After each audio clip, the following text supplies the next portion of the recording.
you're talking $100 for a tool that'll make sure that you can put your engine back together and you're not going to start the engine and then your coolant doesn't explode all over the place. I have a Subaru, uh, 2002 Subaru Outback wagon, 2.5. So it's the bigger engine than the 2.0, 2.2s that are out. And it just pisses me off because now I have to sand it down. I have to get it flattened. Got to remove the gunk with a blade, and then after the blade, I'm gonna have to sand down any grooves that are there or whatever. I'm gonna start with 320, 400, and then finish with 600 to make sure it's flat.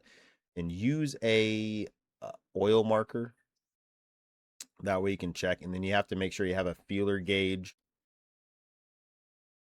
to check in between to make sure the engine head's actually flat. Basically, you need to be between 0.05, 0.02 of a millimeter.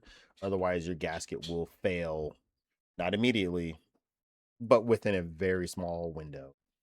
So it gets down there, and you want to get as low as you can because the more gap you have is the more problems you're going to see.